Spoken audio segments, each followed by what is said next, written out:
Well, in this next installment on the Simplicity project, I'm going to take the transmission out of here. I've already got it disconnected on the front. The lines are off and the filter's off and the drive shaft's off of it.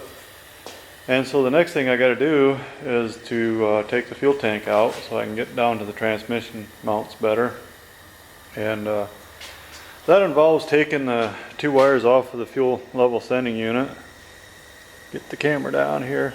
Anyways, these two electrical connections got to come off in your fuel line, and then one of the side brackets. There's a bracket on each side, and I'll probably just take this one on this side here off, and then the tank will pull right up out of there. So that's what I'm getting ready to do next.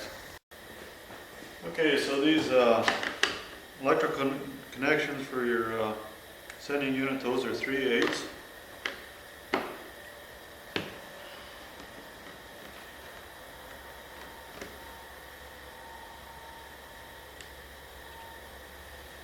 And just kind of remember which wire goes where.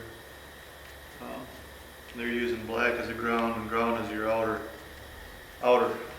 thing. It goes right directly to the plate, so it's pretty easy to remember actually. And then I just put the nuts right back on things like this, so it's pretty easy to do that. And I just take that duct tape off. I always put new duct tape on and work on these anyways. And then your fuel line.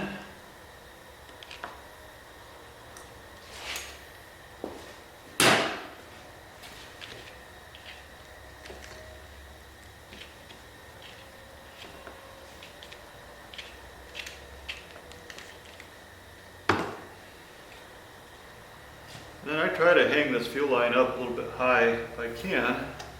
Sometimes you can't always. That way you don't have fuel running all over the place.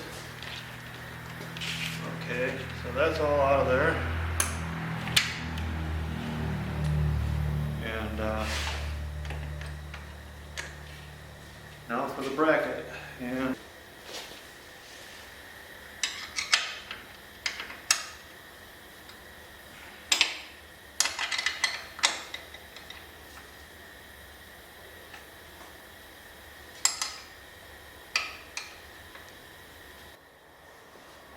then once you're all disconnected, you just slide it up out of there. You have to kind of work this one side out of the bracket. Might need a screwdriver.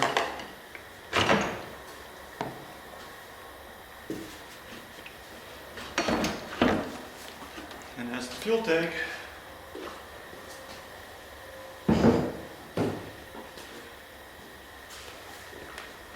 And so now that the fuel tank's out of there, you can kind of see where all your bolts are at and everything like that. On the transmission, it makes it a lot easier to get into it and get her unbolted and out of there.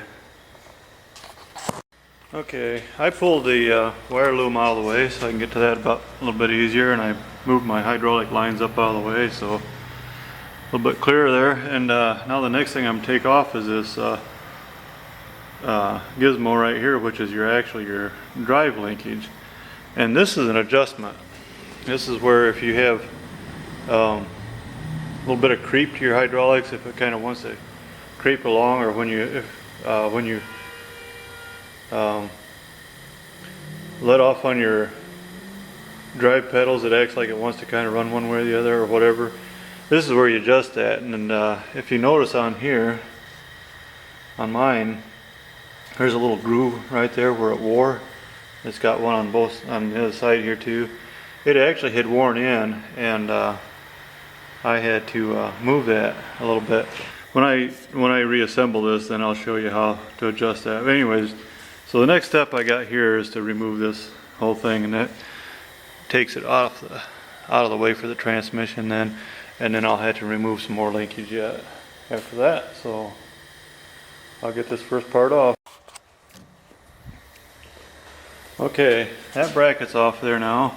And the next thing now is to drive this roll pin out that holds this shifter to the transmission then. And once that's driven out of there, then The next thing will be to unbolt the transmission and pull her out of there. That'll be the final stage. Well, there is one other thing that I've got to disconnect before I'm ready to pull this pump off the transmission. By the way, I caught myself. I was calling this the transmission here. I don't think the transmission's got to come out in this case because the leak actually is between the pump and the transmission, I think. Yeah, so anyways, this return line right here, this hydraulic return line, that's got to come off. And I'm just going to take that hose clamp off and loosen that line up and pull it back as far as I can. And then as I pull the pump off, then I'll be able to take that line off with it. There's 4 bolts that hold that pump to the transmission, and those are 9/16. And of course the hose clamp, that's a 5/16. And then as I'm pulling that off,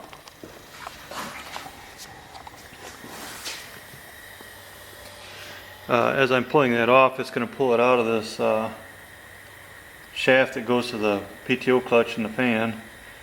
And then once I get it out a little bit further, then I'll be able to take this piece here the rest of the way off of the shaft. And then the pump will be out of there. We'll be where we want to be. And then my next stage will be to pressure wash this thing again and clean up the transmission and stuff a little bit better. Now, just to give you a warning, it takes about 3 or 4 hands to get that off of there, but if you're by yourself, you can wrangle it off. Just you can do different things. You can support the pump as you try to take it off, or you can kind of work yourself around back and forth or whatever. And then I had to tap this linkage off a little bit, and she was free. So anyways, let me show you what I discovered. And I never seen anything quite like this before in my life, actually. In fact, I had to go look in the book to just, I thought this was supposed to be an O-ring, but I got to looking at it, I thought, what in the world? I never seen nothing like it before in my life. And sure enough, it's supposed to be an O-ring.